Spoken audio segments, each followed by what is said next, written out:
oh my God, I live in the matrix, right? Like all the things I was doing before that, go to school, go to business school, get a job, climb that ladder, pretty much everything shattered. My big aha moment takeaway was, I'm not free.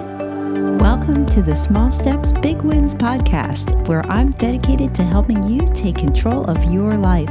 I'm Sue Saller, and I'm excited to be your host on this journey. I'll be bringing you inspiring stories, practical tips, and expert advice to help you overcome obstacles, set and achieve your goals, and live the life you've always wanted. Together, we'll discover that making small changes is not only possible, but can lead to big results. Join me now as we explore the power of positive thinking, the art of goal setting, and strategies for success. Are you ready? Let's go do this. Welcome to the Small Steps, Big Wins podcast. I have Roman Tomkiv with me today, and Roman is happily married.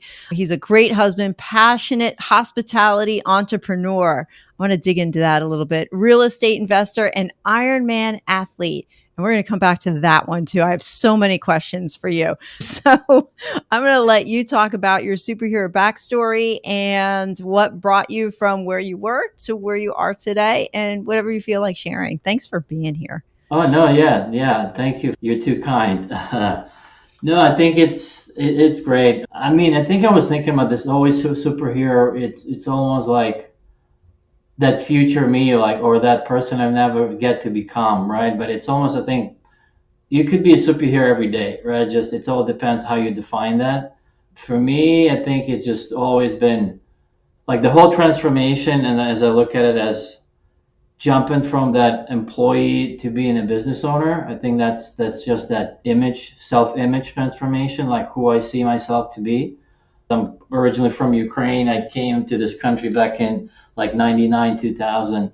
And I was kind of growing up in the 90s, right after the Soviet Union fell, and it was all kind of in debacle. People kind of losing jobs, government jobs. So it's kind of this wild west in a way. And my parents were engineers, lost their jobs, and they had to feed the family, so they got into business. And I kind of saw that growing up from like when I was 5, 6. We would travel to Poland, buy stuff. They were doing like chocolates and candy, all that stuff. They would bring it back and then go into the market and sell. And so literally there were days we would come back through the night, no sleep. They would just shower and go to the market at like 6 o'clock in the morning. Do that for 2-3 days, sell out, and just go back. So I saw that, I hate to say grind, but the job that's something you hold dearly, it might just disappear one day. So I think the whole hero of turning from that employee mindset to being the business owner, controlling your own destiny, and you can be successful and make whatever you make versus being in a W-2, 9 to 5, you're kind of limited by your growth and you're in that box. And I remember I'm a big Tony Robbins fan. When I came out back in 27 as a UPW, I remember I was like, oh my God, I live in the matrix, right? Like all the things I was doing before that, go to school, go to business school, get a job, climb that ladder, pretty much everything shattered. My big aha moment takeaway was, I'm not free, right? It was like, oh my God, like, what do you mean? Like, yeah, I'm just not free. I'm like, I go to the office every day, kind of people tell me what to do, right? Even though I had a good 6-figure, wearing suit and tie, but it was just, so that was like big aha for me. And I remember for probably 6 months, I was like, every friends or people I would meet, like, oh my God, do you realize you live in a matrix? Everything is just, the government's controlling you.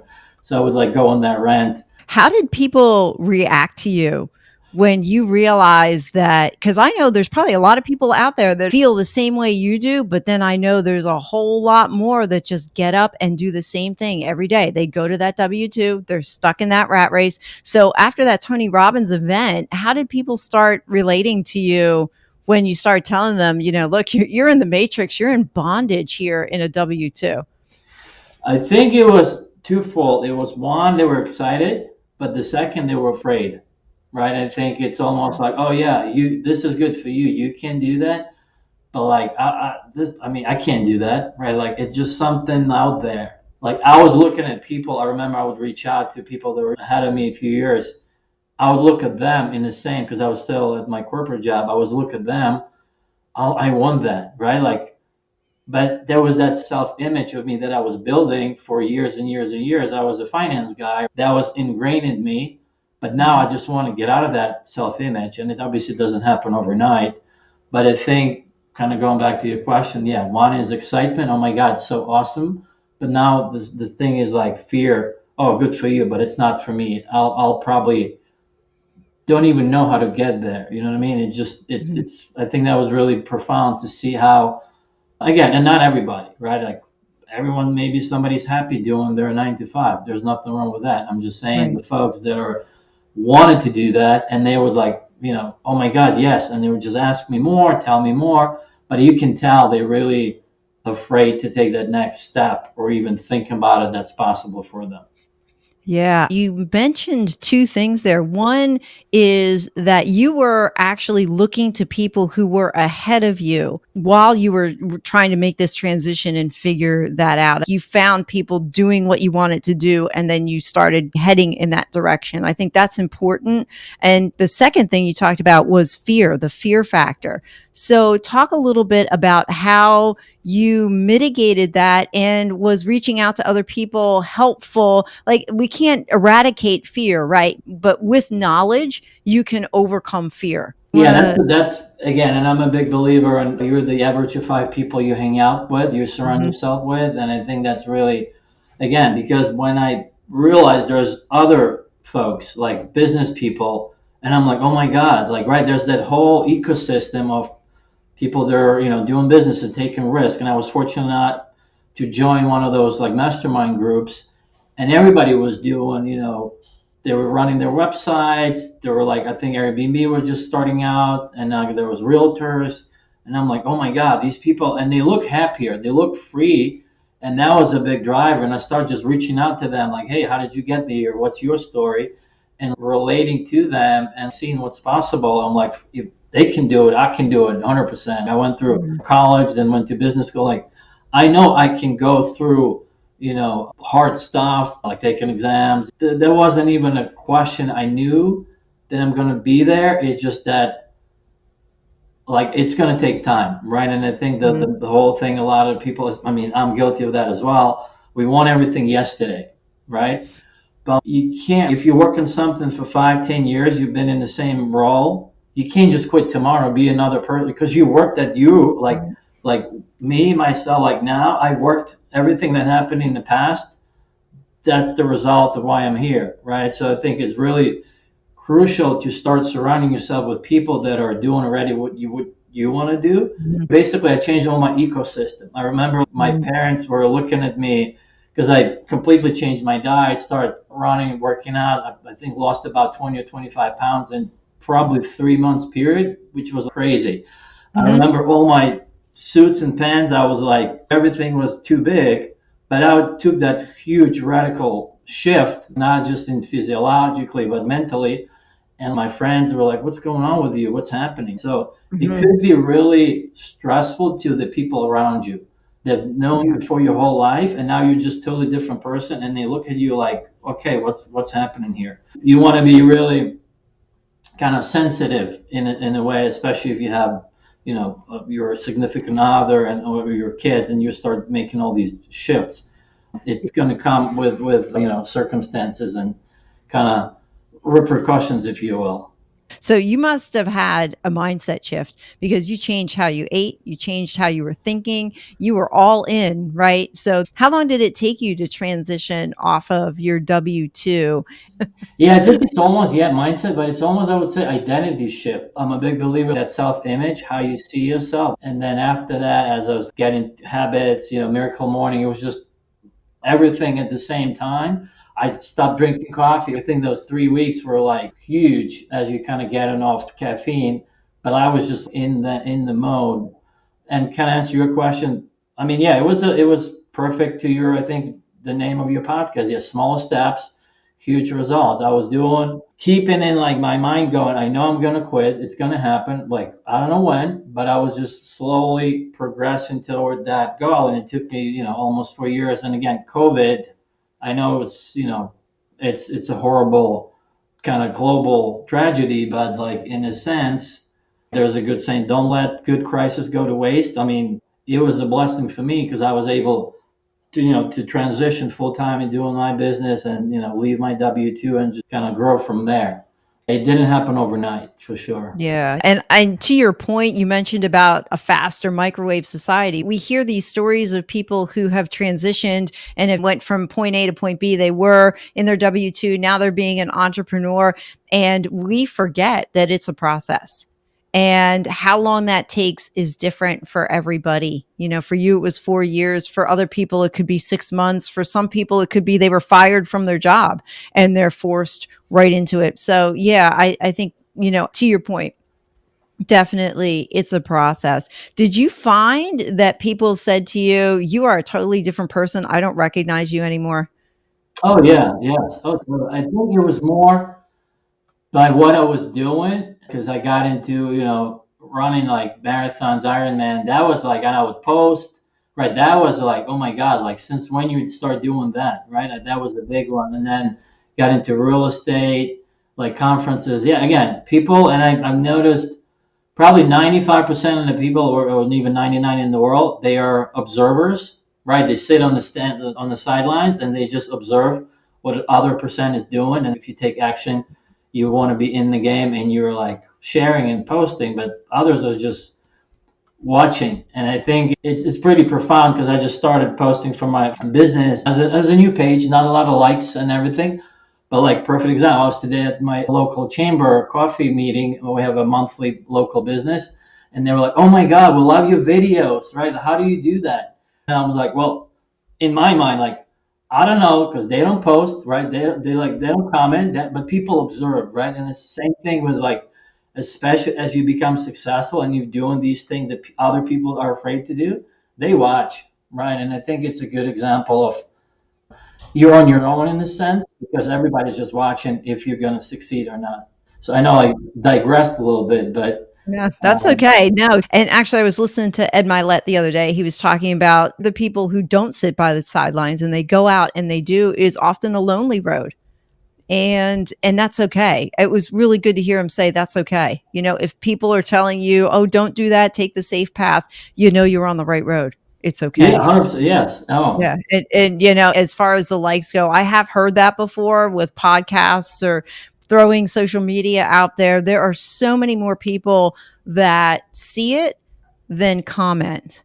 And they're just either afraid to comment or just don't think about it or whatever. And, as entrepreneurs, it's just we do it because we want to, not because necessarily the feedback may come, I don't know, years later, for some people decades later, but yeah, it's and I okay. think it's a good one. Again, coming out of that, it's a consumer mindset, like consume, right? Like now, like people go shop. This is the same thing. It's just your brain, your mind. You're just consuming versus creating and investing. Like perfect example. Again, we were at the one of the events in Emerge, and I put Hal Elrod while the Miracle Morning was there, and I posted my photo with him. I'm a big, huge fan, and I was talking to one of my friends. He's like, "Oh my God, I saw your post. I went online and I downloaded his book, and I've been using it for 5 days." Boom. Oh, wow.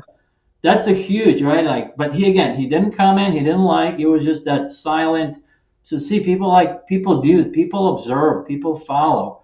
Again, it might be. I think like I don't know if you recall, Evan Carmichael was saying the girl was following him for like 5 or 10 years, never comment, nothing, but then he changed her life. So I think just by listening and doing that, like it's empowering enough to keep doing, even though there's no instant gratification, but like it's coming. We're gonna impact people's lives for sure.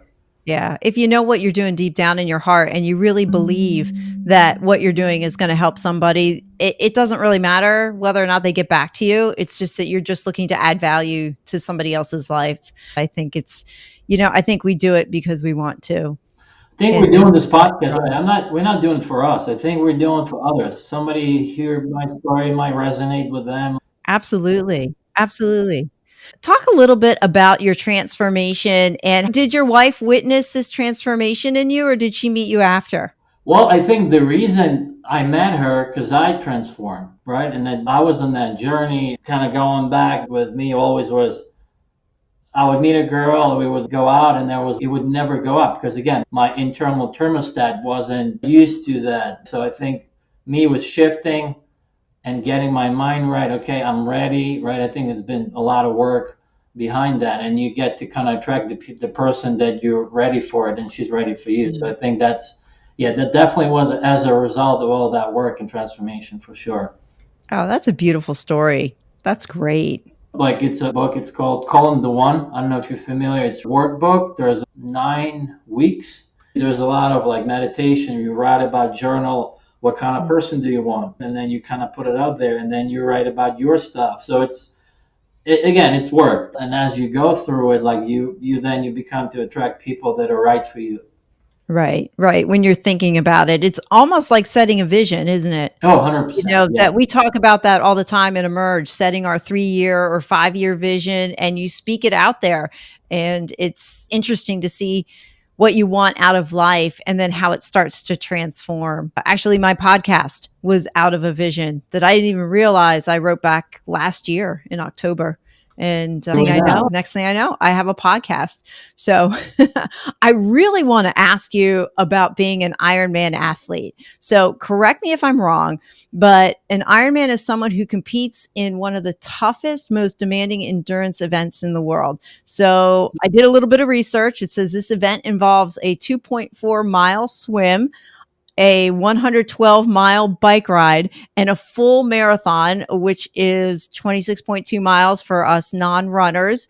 And it's all done in sequence without a break. And I have no doubt that competing in an Ironman triathlon requires immense physical and mental strength, endurance, and dedication. So I just want you to talk a little bit about that. What made you decide to do that? And were you always driven, and were you always like that? Or did something click and say, you know what, I'm just going to go I be think an I always Ironman? was competitive when I was growing up. Like back in Ukraine, I used to play tennis, and my dream was to kind of become a tennis player, professional. But again, we moved to the States, and obviously go to school, different environment, like that kind of fell off. No, it was more, again, I think it came out of the Tony Robbins, the whole transformation. It was more fulfilling my potential.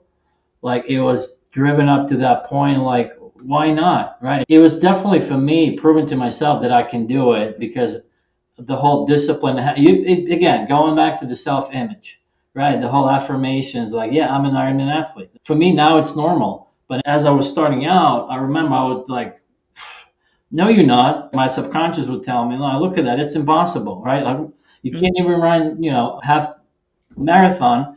Like, what Ironman are you talking about? So I think, again, gradually going through the steps. And I remember I already finished in my mind when I was starting the distance back in November in Arizona.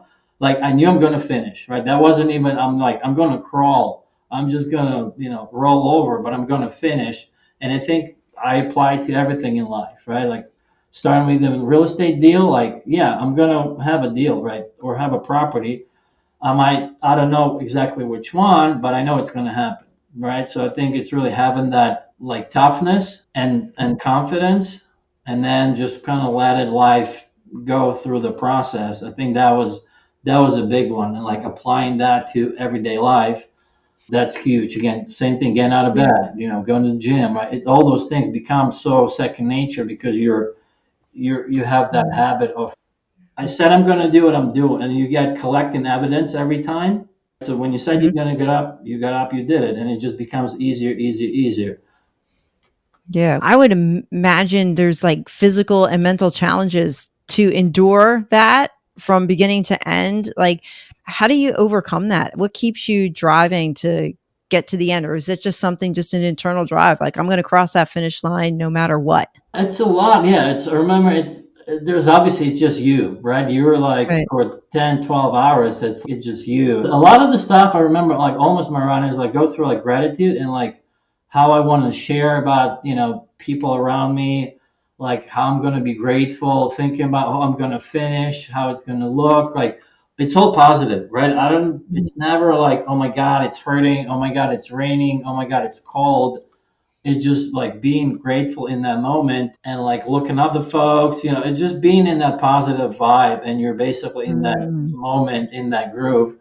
And it's again, as you come to that with that positive mindset, and like versus, oh, let me just finish and that's it, screw that. I think that's Again, that's a big one. As your intentions, right? Like, what are your intentions coming into this versus, oh yeah, I just want to do it and like forget about it versus like, no, I want to enjoy it, right? It's being in the moment. I think that that's huge versus just finishing and then like enjoying as you're doing it. Yeah, you come back to that mindset piece again. That plays a really big role, doesn't it? It's how you think about and how you look at a circumstance. Because, like you said, you could be grateful for what you're doing and you can be positive, or you can say, man, this race really stinks. This hurts, that hurts. So it really does come back to mindset. So, how do you take what you learned while you're training and apply it to life outside your sport?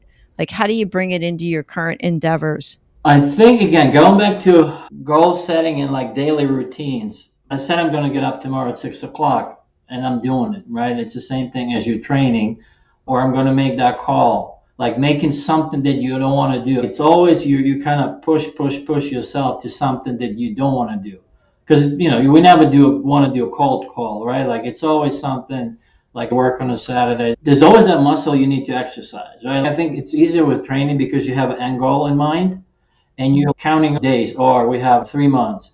But like in a day-to-day life, there's not really a finish line. So I think having goals and everything, even going to the gym, why are you going to the gym? What's the goal? And it makes so much easier because then way you can check the box as you're progressing towards that goal.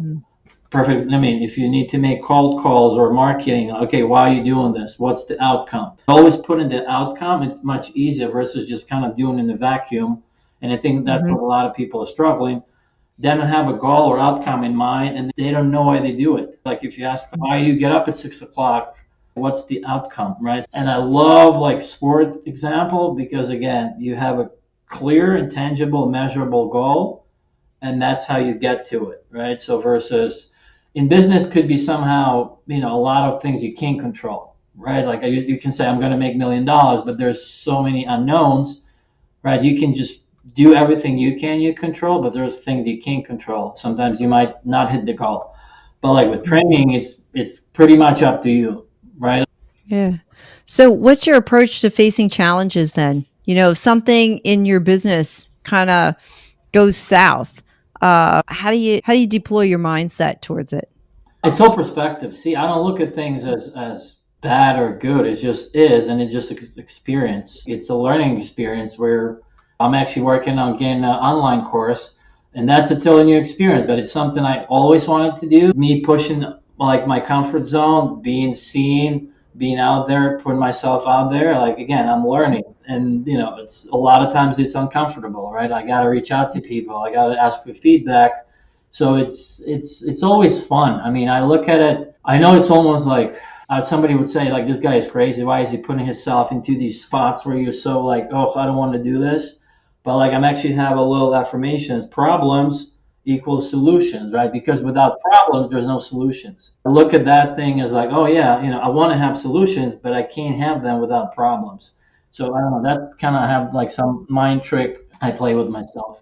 Oh, no, that's okay. That's great. I have a really good friend of mine said to me that there are always opportunities in problems There, because there you yeah, go. there's always an opportunity and a problem. You just have to switch your mind frame. What's your course about? It's actually about the short-term rental, like how you build your business. That's what got me into being a full-time entrepreneur, and I love hospitality. I did the test a few years back. It's called Sacred Gifts. There's a bunch of different questions, and you kind of get to figure out what you're really passionate. And I love hospitality. I love when people come to my properties and leave a 5-star review. I mean, I feel grateful they get to, spend time, spend their vacation. A lot of the times people just save up for that one vacation, one per year, and I want to make sure they have a great time, right? So and again, that's basically chorus for me 5 years ago, right? When I was in that corporate job, I wanted to get out. Like, how do I get out? What do I do? So basically, me giving back in a sense to somebody to kind of fast track their progress toward where they want to be. Wow. I would love to talk to you more about that course Yeah, because of course. I might be very interested in consuming what you might be producing. But you know what? You said something that really struck me. You want people to have a great experience. And you just jolted my thinking, because I never thought of short-term rentals from a hospitality perspective. I just looked at it as, okay, I'm just having a place for somebody to stay. Oh yeah, no, it's a hospitality. I'm in hospitality business. I'm not in real estate. It's all about service. Like it's I think that's just a really cool way to look at it. And I appreciated that, because you're right. You ask a lot of real estate entrepreneurs, like, why do they do what they do? And the first response is not because of the money. The first response is usually, I provide a service for somebody. And in your case, I want somebody to have a great experience. yeah, and it's a twofold, right? Like property owners, we want to be also owner centric, making sure that the property is being taken care of. Because if the property is in great shape, the guest is happy, right? If the guest is happy, and then the owner is happy because it's a good review. I think it's one of the industries that everybody benefits, right? It's everybody win win win. Me as a property manager, and then same with the owner, and same with the guest. Like everybody wants to be, satisfied. So talk a little bit about Casago then. Oh yeah, that's so kind of my journey. And I started out as real estate. Did the whole house hacking thing, right? That's again, listen to Bigger Pockets. So I know real estate works. So I got, long term. It's kind of boring if you ask me. There's not much action, right? You pretty much collect the rent once a month. So I wanted something, and happened to be, I kind of fell into this as I was, again, COVID happened. And I was like, why am I sitting here? And I worked in finance at the time, and I would travel. So I literally put my apartment on Airbnb. And as I was traveling, I was making money collecting from the rental, and that kind of paid my trips. And I enjoyed doing that. And then this is the path I'm going to take. So basically, I had a company start out in Colorado, but like the market wasn't big enough. And I looking like, how can I scale? How can I either partner or join somebody? And I was lucky enough, met Steve and Ryan. It's the two partners, the guys from Casago. It's a franchise model. So I basically bought a territory just outside of Austin here. It's called the Hill Country. So I'm basically building that territory of. So I'm the local boots on the ground. I have a supportive technology, all the kind of bells and whistles, and nationwide hospitality brands behind me. So it's basically me doing the kind of the local work, but having the support of the people with decades of experience. And that's the reason I kind of jump into this again, because fast forward my progress and building something tangible, a company that might even consider selling one day. So that's kind of how I approach from that, like building a business versus just hosting a couple of properties here and there. Like a lot of people that are starting out, like all about cash flow, substituting their business like income, and then they kind of happy, right? There's nothing wrong with that, but I was thinking, okay, me having that experience, but how can I go bigger? How can I build a solid company that can be sold one day? So that's the story with Casago. And again, I like them being, the whole model is me, local boots on the ground, with the support around it. Now, do you own real estate with them? It's all property, man. Like, yeah, we don't do, yeah, we work with owners, a lot of them second homeowners or investors, and we manage their properties for them. That's pretty cool. That's a neat model. You know what I really like about your story is that you're thinking big, like just a lot bigger. I sometimes punish myself, they're not big enough, but thank you. Oh, well, that's okay. And I can relate to you about starting new things. And, like you mentioned, you were starting a course for short-term rentals. I do the same thing. I think entrepreneurs a lot of us are naturally inclined to just, go do something to say we can do it. I started a podcast. I didn't think I could do it. I had no idea what I was doing, but I was like, okay, I will start this to add value to somebody. But, deep down, it's also that drive to see whether or not you can do it, or whether or not you can build a website, or whether or not you can do a podcast, or whether or not you can produce a course. I think we just kind of thrive on that environment of trying to create and add value to somebody else. And it's a challenge too, isn't it? You asked about the sports, and I think that's, again, why we do what we do, because like, oh yeah, I don't really think about how I'm going to do it, what the challenge is. I'm just doing it kind of like you did. Like, and then that whole chatter in your head, like it disappears because you're already doing this, right? And you kind of figure out as you go. Mm-hmm. But I'm notorious for jumping on a lot of shiny objects. Honestly, I enjoy juggling, but sometimes you need to like kind of focus and say no to a lot of things in order to be successful in one or two things versus like being okay or mediocre in more. So I think we're all guilty as entrepreneurs in that sense.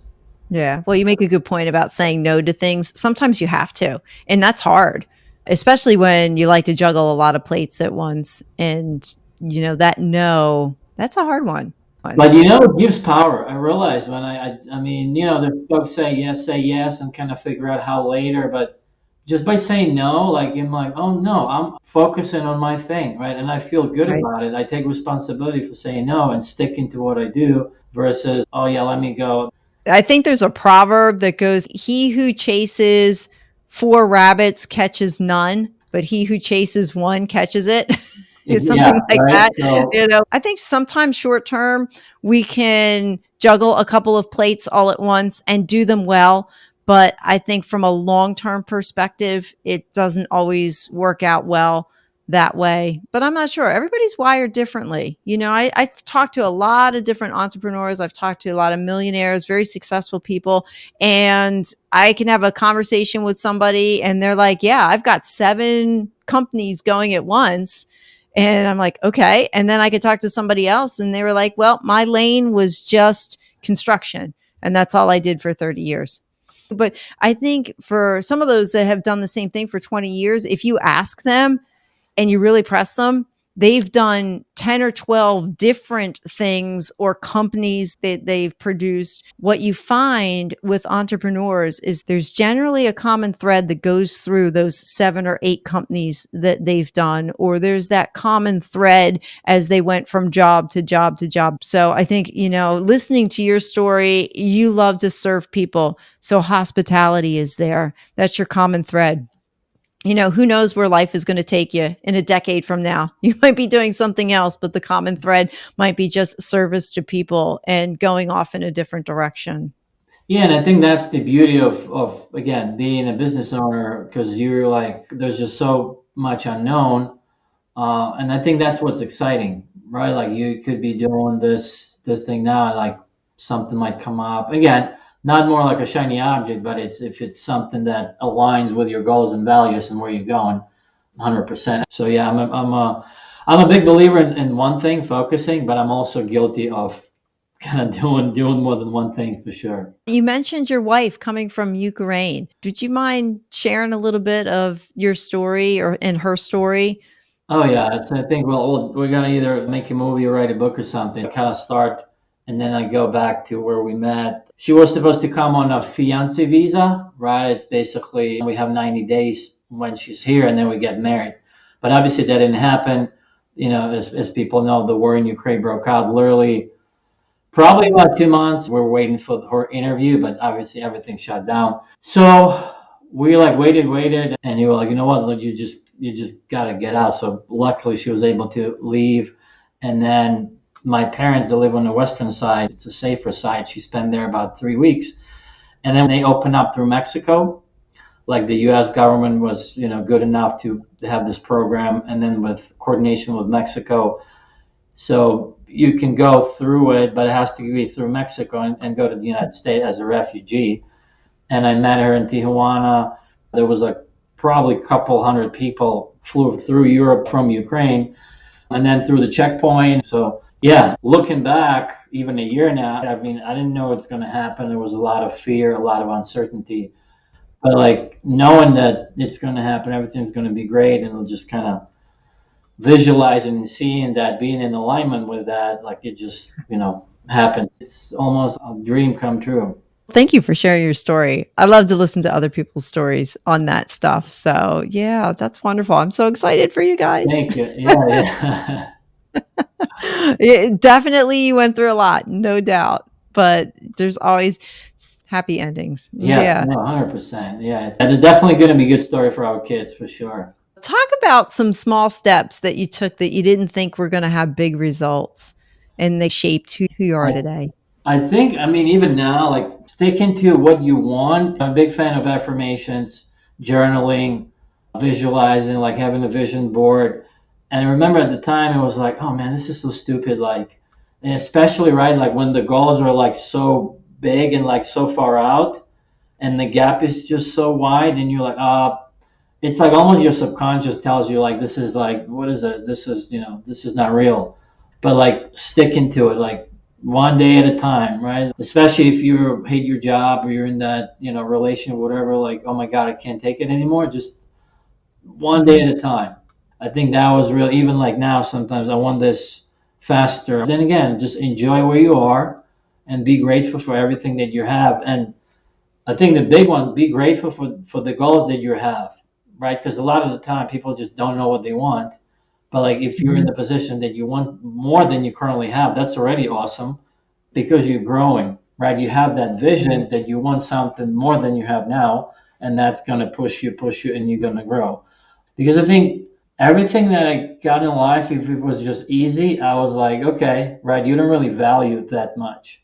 Right. But the things are like took time and effort and like all the experience and like how I changed, like I really appreciate it because it's not the goal, it's like who I become as I'm, going through the journey. So I think Ironman, for example, it completely changed my, physique, diet, my habits, my everything, right? Like, and I'm not the same guy. So I think when people even, a lot of they call them the couch potato to Ironman. Yeah, it's possible. People do that. Like it probably takes you, 8 to 12 months, but then you're still not going to go back. I mean, even though people can, but like you're a different person because the whole year you trained, your food, your habits, all the routines change. So you're a different person. So Did it take you a year to train for the Ironman? How long did it take you? I mean, I guess I started just with running, so I did like 5K, and then I'm like, all right, I want to do New York Marathon, so I did New York Marathon, and then I started doing these smaller, like they call them like sprint, Olympic, the smaller distances. Again, I mean, I just enjoyed them because I wanted to do it like right now. I don't want to wait a year. I wanted to do the sport like the swim, bike, and the run. I kind of want to do it like sooner than that. So, and then at the same time, get into that habit, not just like I want to do one and check the box, but I enjoyed being in that environment and becoming that person that I am now. So, yeah, it was just a longer journey and like kind of this is part of my life and part of my habits now. Yeah. You mentioned about your vision, about having a vision out. Can you talk a little bit about when you wrote your first vision? I'm assuming it might have been about 3 years ago, maybe? Yeah, You no, wrote it's your probably it's Yeah, to where you are now? it's definitely bigger now and it changed, but I think back then it was more money, right? A lot of material stuff, like right, it was just more. Yeah. Now I think it's more bigger picture, like how I want to feel and what legacy I want to leave, right? I think it changed and it's fine. I mean, I think as I grow and I do things, the things change, but I think the core doesn't change, like the values, right? The things, Right. the circumstances, and like how you grow in life might change, but like my core values. I'm actually reading this. That was like my takeaway from the event. I got the Build to Serve, Evan Carmichael's, because I want to like get clarity on my vision and coming up like integrity. I did the whole exercise. He has these 5 questions. And I'm like, yeah. And I'm thinking about how can I incorporate, basically build everything around me with integrity in mind, right? Because integrity has so many different facets to it, from like honesty and like keeping your word and just being a great person to to serving. So yeah, I think as kind of I grow, I start looking at the values. What can I leave that's more not so much tangible versus like, oh, I want to make $1 billion. Okay, and then what? So Yeah. Well, we talked a lot about that in Austin, didn't we? It came up like, why do we do what we do? And money can't be the first driver. Because I mean, we all want to make money, yes, but when you reach that goal, oh, I made $1 million, or I made $2 million, or I made $500,000, whatever the goal is, when you reach it, you get to that point where you're like, okay, what's next? So if you have a goal that's bigger, that in some respects, I would think you can't really reach. Like my goal is to add value to as many people's lives as I can. Well, if that's my goal, technically I'll never reach it because there's always a lot of people, but that's okay. If you're just looking at it that way, look at the goal as something you're adding value to other people. I know I've talked to other people about that, where money is not the driver, because if it is, then people will find out that you're only in it for the money and you're not in it for, like we were talking about, like you have that integrity, or you want to serve somebody, or you want to add value to somebody's life. Yeah, and I think So, money is always. I mean, especially from my experience, every time I was driven by money, like it wasn't a big motivator, right? If you just, mm, it's just so easy.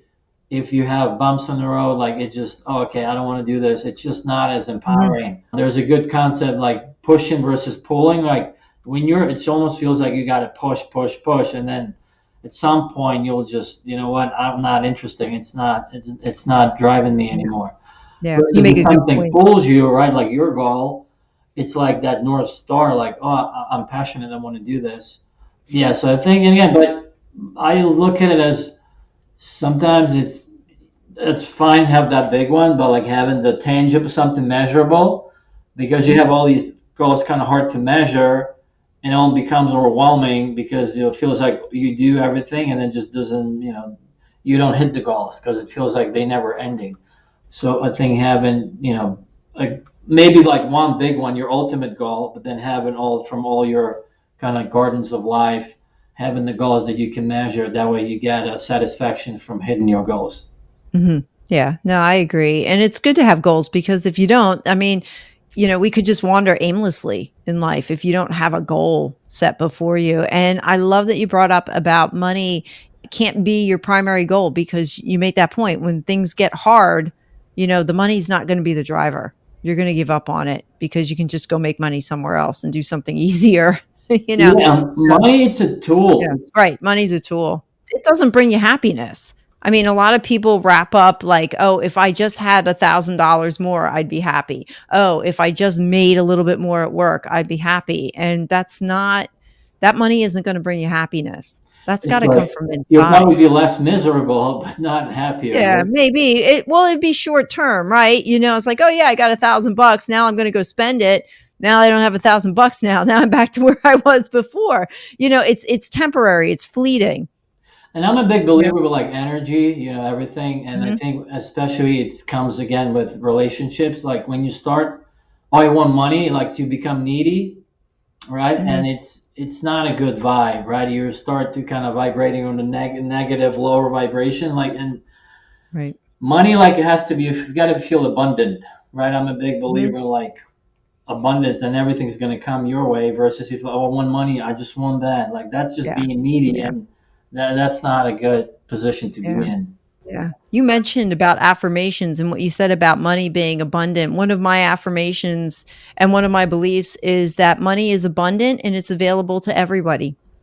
And I don't take from you. If I want to, if I make money in some capacity, I don't take it from you. And if you make money, you don't take it from me. It's available to everybody who you're just willing to work for it. And, if you look for it, it will be found, and it's abundant. And that's just one of my affirmations anyway. No, I think that's a big one. Like in my journey of personal development, that was what my big realization of, and again, maybe some of the limited beliefs as growing up. Like, yeah, there's enough for everybody, right? Like, I think in the business, when people are like, oh, he's my competitor, are we competing? Like, well, yes, but there's plenty of stuff to everybody. Like, in a real estate, there's always more deals, right? There's going to be one for you. Don't worry, right? I think people come to this, oh my God, we got to make a decision now because it's going to, tomorrow's not going to be here. Well, yeah, there's a good saying of Richard Branson says, ideas are like buses. One comes, next one's going to come, right? So there's always, obviously you want to make sure you jump on the right one because I'm also a big believer, like the universe gives you these opportunities for a reason, right? Like there's always a lesson in it. But I think having that mindset of like, yeah, there's plenty of everything for everybody. Like, look, Mhm. there's 8 billion people in the world, right? And like, knock on wood, obviously, yeah, there's some countries they can't, they don't have food or water, but like we're lucky and fortunate enough being this country that, I mean, you have stuff that people can only dream of, or for them, clean water or food Right. on the table. So there's a ton of stuff. What are some other affirmations that you have that would you care to share? Yeah, sure. I think being balanced as far as, me being a good husband and a father, and like I'm putting those in the future, like almost preparing myself, right? And I think Mhm. what I found helpful as I was going back to do Ironman, like training or the business. Remember, like I am an Ironman athlete. I remember back in the day, I was like, it was just like, no, you're not, right? But as you start like programming yourself, then Mhm. you're like, oh yeah, that's what I do. And I think same with, we kind of, if people are still a W-2, like maybe saying, I own this business, I'm a business owner, right? I do. Like you start programming yourself and your Mhm. brain start looking for these opportunities that are in line with those affirmations and with that future you that you want it to be. Yeah, we were talking about Miracle Morning, and we had the opportunity to see and listen to Hal Elrod speak when we were in Austin. And I was just listening to a podcast with him on today, and he was talking about affirmations. And he was saying that it's not just saying the affirmation, like, for example, I'm an Ironman athlete and I'm not. Like for me saying I'm an Ironman athlete and, I'm not. You have to actually take the next step, which is to put in the actions that you have to take in order to get there. You can't just tell yourself, I'm going to be an Ironman athlete. It's not going to happen unless you get out and go run, unless you get out and get on your bike and start getting in the pool and swimming. You have to put those actions in there. So I think there's that very subtle difference. Yeah, I think there's a lot of misinformation about law of attraction, right? That's what people think. It's you'll just think about it and it's going to happen. But yeah, like you need to take action. And I almost sometimes when I get like frustrated, like if something doesn't go my way, and I was like, I'm just going to do something. It's almost like when you start doing something and in your universe, okay, he's making an effort. Maybe it's not what you need to do, but like as you start, you'll figure it out. Things will start lining up. Perfect example, if you're new to the real estate, like just go to the meetup, right? You're not going to buy a deal there, but just being there, exposing yourself, like taking those steps. Yeah, you might hate that. You've never been, like you got to say hello to a million people, but I mean, after 5, 10, that's going to be like a second nature to you, right? So doing those things, and the more you do that uncomfortable stuff, like, perfect example, I moved like 3 times in the last 3 years, and like every time I go, I make new connections and people and this and that. My wife's like, we've been in Austin for 4 months, and you go to these meetings, you kind of know like a ton of people, right? But that for me, it's not a big deal because I've done that, right? Because you have exercised that muscle, even though without anything, without expectations, just by doing this, by taking action and being in that always training. If you ask me, like you're always in the training mode because you never know what's going to happen. Then it kind of like our good friend, Jason Drees, like you never know what's going to happen next. I love that, right? Because that way there's no expectations and you can just live your life knowing like who knows what might happen tomorrow. Right. And it's okay. Yeah, that's the whole beauty of life. Like you just don't know what's going to happen, right? Like it's just that unknown that gets you up in the morning and like go do your thing. Right. And you mentioned to me one time that you take daily steps and what doesn't seem normal starts to become normal the more you do it. And I thought that was just a great point. And that obviously was reflected in what you said about going to meetups and knowing people already. And you've only been in Austin for 4 months. Yeah, so I guess the lesson is, and I think we talked with you a whole introvert, extrovert. Like I think it's all these labels. Like there's not like okay, these people are labeled introvert, these people are extrovert.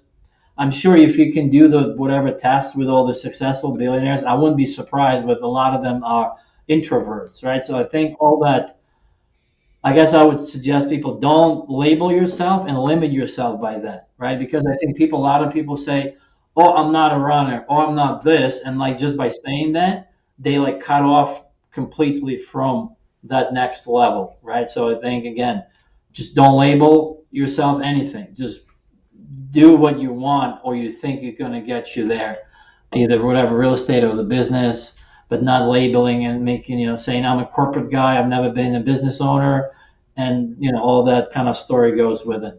You make a great point. We put so many limiters on ourselves, don't we? It's a society, right? It's like it's all society puts these like who are you? Oh, I'm an accountant. No, you're not. You just happen to do accounting work. You're a person, right? You're a husband. You're right. But I think people put their labels on them and they like act within those boundaries, right? So I think, again, going back to breaking through those barriers, putting that new alignment, new vision, people, because they stuck in their, I'm a CPA, I'm a lawyer, and that's right. They identify themselves with that. Yeah, that's their identity. I'm a teacher, I'm a lawyer, I'm a CPA. Yeah, you're right. If you could go back in time to your younger self and deliver a message, what would it be and why? I think staying in the moment and not trying to rush. Like I like to say, you can't go to the fifth grade if you're not going to go through second, third, fourth, or fifth, right? There's all these periods in your life that you have to go through. Or like if you're 25, you're not going to become 27 in a year. You're going to become 26, right? So everything has to become natural. And I know there's tendency, especially now with social media, as we like to compare, and I'm still guilty of that. Like you look and all these people are more successful. But Mhm. again, he's been maybe in the business for 15, 20 years, right? And you're just starting out. And I think with the younger folks, like me, like 20 years ago, just do what you do, right? Because I think at that moment, that's all you have, information that you have. So you can't really make these decisions as you're, 20 years out. And I think we had a good conversation with you all about a regret. Like you can't, because you had no information, you can't regret something because Right. you were that 20-year-old person, like without that 40-year-old knowledge. So I think it's okay to go through those experiences. There was a reason for that, right? Like Right. Right. No, I agree. I agree. And to your point, yeah, you don't know what you don't know. So you make a decision based on the information that you have in front of you and you just go forward. And I love the picture that you can't go to fifth grade unless you've gone through second, third, and fourth. And we have to walk through those experiences. And we talked about it earlier about the microwave society, right? You can't fast track. Some things you just can't fast track. You just have to live through life and go through the experiences. I think people attach to that to that thing versus missing the journey, how you get, how like a journey of you becoming that person that's going to get that, right? I think that's the critical. We look at that mention, oh, I want that, but like getting there, that's more interesting. And I think that's what people, and again, and then as you start being on the journey, you realize like then it's more natural because you know how it feels, or you can at least forecast or think about what that journey looked like because you're already on the journey. But if you've never been, like that's I think where people make a mistake of they like sit there on the couch and like, oh, I want that because they never did anything else, right? So I think they want the end result without the journey, without the steps and Right. all the things that come with it. Right. That's a good point. I mean, some people don't realize that they're on a journey. I was talking to a friend of mine a couple months ago, and he's like, Sue, your life is a journey. And it's funny, I never really heard it that way before. So I have to think that there's a lot of people out there who just don't think of their life as a journey. They just get up, they go to work, they go home, they just get up the next day, repeat it again and again and again. And it's when you change your mindset, it really does all come back to mindset, doesn't it? When you are mindful, when you go in and you think about your thoughts and put yourself into your life and really evaluate what's going on, I think you can come out with a different perspective, and where mindset is just so important. And we were talking one time, you mentioned about meditation. You want to talk a little bit about meditation and what role that plays in your life and what that looks like for you?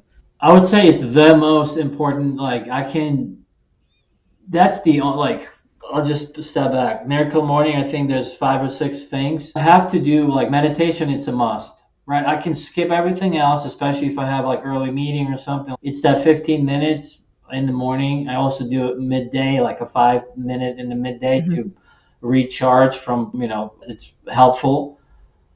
But it's the game changer, right? Like if it takes time, if you never done it and you have to figure out, I like guided meditations. I like the music and the person guides you through the steps, or kind of they go meditation slash affirmation, so kind of kill two birds with one stone. Huge. I mean, even I don't know if you know Ray Dalio. He's the richest, most successful hedge fund guy. His the biggest thing that changed his life and why he's successful, meditation. And I can imagine the guy's stress and dealing with $100+ billion portfolio with countries, not just companies, countries, global company, and even Tony Robbins, all the top-notch clients, all the finance guys. They might not share it publicly, right? Because it's not really, but the people that want to share, they open with it, right? So meditation, I would say that's like, if you take just one thing out of this conversation, like meditation, like look into this, do this, and like once you get hooked on this, it's a game changer. Balances me out. There's stress. There's no like up and down, and really gives you like that perspective of like, okay, like my wife's like, oh, you don't react to things, right? You just like almost you don't care. I'm like, no, I do care. It doesn't bother me to the extent that I'm like gonna freak out and like, oh my God, this is end of the world. And I definitely see that with meditation being, the result of that. Yeah, meditation can really seem like woo-woo to some people. Is there a particular app that you use or something specific? Like if somebody's listening to this and they're like, okay, I want to try meditation, where would you point them? I do YouTube. I'm a YouTube guy. Like and I realized I used to do, I don't know if you heard of Mind Valley Mindset. It's the Mind Valley Academy. I think they have a lot of content. A lot of the stuff is free. Yeah, you could just, again, YouTube, morning. So there's a lot of stuff, guided, not guided. Miracle Morning has their own as well. So I know Hal Elrod has his own app called the Miracle Morning app. And then that actually walks you through all the savers, the SAVERS, the silence, affirmation, visualization, reading, exercise, and scribing or journaling. So that's a nice app too. I haven't used the meditation part, but I do meditate as well. Yeah, for somebody new starting out, I think again, this has been years. This last one, I would probably 3 months now, 2.5. So I kind of like to switch it up. I mean, there's so much. I mean, YouTube, do like morning meditation, affirmation, guided, silent. There's a lot of stuff. You just got to pick one and do it, then get in the habit of doing it. Sounds like a plan. I think, again, I'm on this new journey. I think being, moving to new location, building a business, kind of joining a merge. And what was that like for you, joining a merge? I think I missed that community. I think that was a big one. Just being a part of community, right? Like-minded individuals and, wanting more from life, setting goals, kind of dreaming, basically, right? There's a lot of people that want to get more. There's more in life than what they have, and in a good way, right? Not just ego-driven. So being part of that community just, inspires me. What's a book that you'd recommend, and how did it affect you, and why should everybody read it? So I like Cash Flow Quadrant, and that's talks about the mindset of employee, self-employed, business owner, investor. That was a big one. I think that's the fundamental of, again, going back to the self-image, how you see yourself in the society and who you want to be. Do you want to be that employee? Because it pretty much describes all of us, puts in that quadrant, right? It's either you're an employer or you think you're a business owner, but you're self-employed. You have, it's like your dentists, lawyers, people that are practicing their craft, or you're, a business owner or investor, right? And I think as you kind of grow through, I was, employee. I think I kind of skipped, or maybe I'm technically self-employed now, but I'm a business owner, right? So again, going to that business owner and investor quadrant. But recently I just finished reading, and I think it happened on my table. It's A Big Leap. It was a big, now changes how I think. It's all about our upper limits. He talks about our internal thermostat when we self-sabotage, right? So it's really puts me into perspective of maybe why I'm not either dreaming or pushing big enough because there's some sort of resistance how I see myself. So that was an interesting book, and I'm actually going to apply a couple of things. If you want to be, investor, business owner, and then you're like putting your goals and crafting your community around those and around that mindset. Mm-hmm. From your story, what's something that listeners can do today that it helped them change their tomorrow? What kind of advice do you want to leave us with?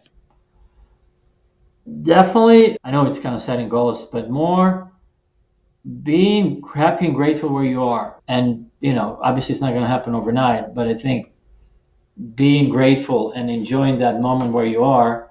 And then again, you'll look back 2, 3 years and you'll be like, oh my God, I don't know if it's possible. Is it me? No, it's a different you. So I would definitely enjoy that moment being in the present. And another good book, The Power of Now. It's a hard read. It's like philosophical, but it's all about. He talks about there's only present, there's no past and future, right? There's only now. And I think again, it really puts into perspective like this is just now. Like there's nothing else. Like this is this moment.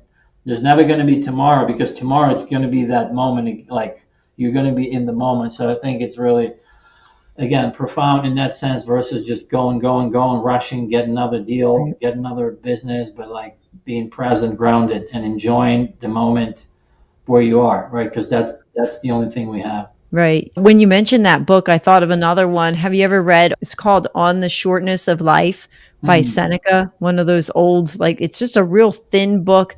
And he did mention that in there as well. You have your past, you have your future, but the present is where you're at right now. And never to underestimate the power of the present to affect future results. I thought Oh that was yeah. really cool. Never underestimate what you can do today that's going to shape what your tomorrow is going to look like. That was one of the principles that was in there. Right, because you can take action in the present. There's only you can, make that change, take a leap. Like it only can happen now.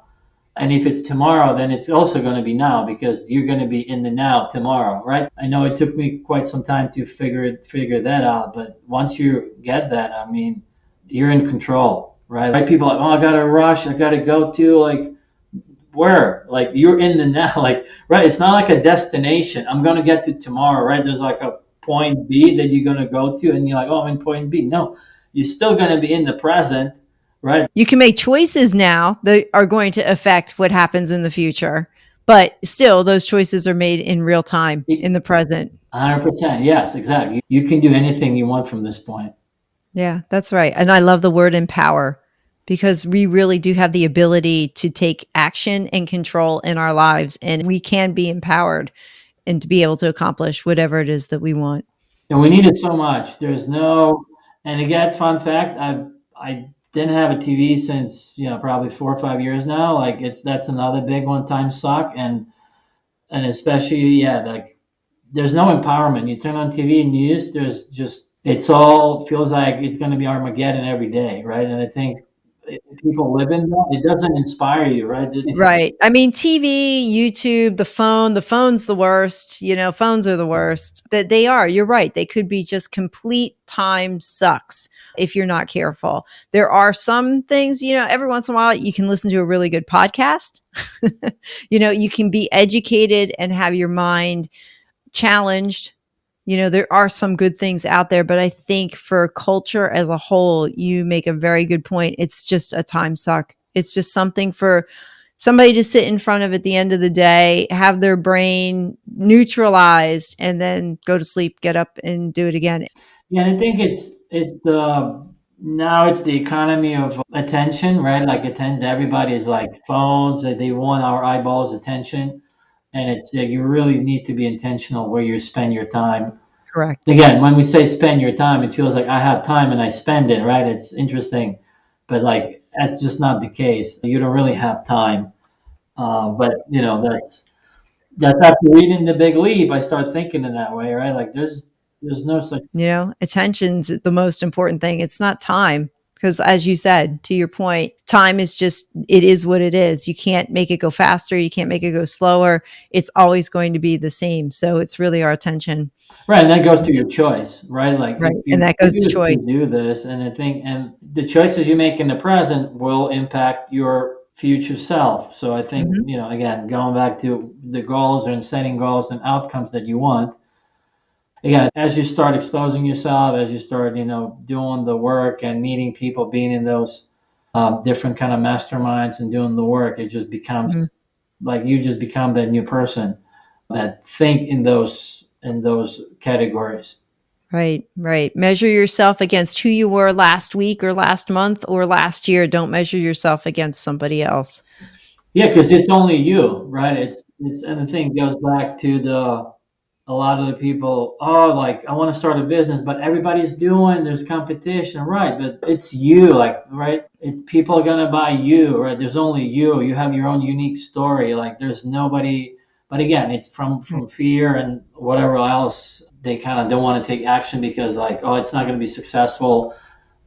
Right. It's doomed before they even start, you know? Yeah. Well, Roman, thank you for being here. Thank you for having me. I really enjoyed it. I learned a lot too. So thanks for doing this. Do you want to leave us with where people can reach out to you? Yes, you can find me. I'm on Facebook, Roman Tomkiv. Same with Instagram, LinkedIn. Yeah, that's the best way. And then my email is going to be just romantomkiv@gmail. Pretty easy. I'm pretty available. I'm out there. So, Right. and I'm sure you can Google, once you Google my first and last name, this podcast will come up. Yes, it will. Well, you are also featured on my website. So if anybody goes to my website on the guests page, they Uh-huh. will find you there. And when this is released, that will also be there. And if they hover over your picture, it will go to your Facebook page. Awesome. So To my people will be able to socials and find everything. There you find go. you that way. So thanks so much. Thank you. Yes. Thank you for having me. I want to thank you for listening to my podcast. I value your time with me because I realize you could be listening to someone else right now. If you got any value or think someone else can benefit from what you heard, please spread the word, hit subscribe, and check out my website at www.suesaller.com. Remember, life doesn't get better by chance, it gets better by choice. Take small steps and make today awesome, friends. Have a great day and God bless.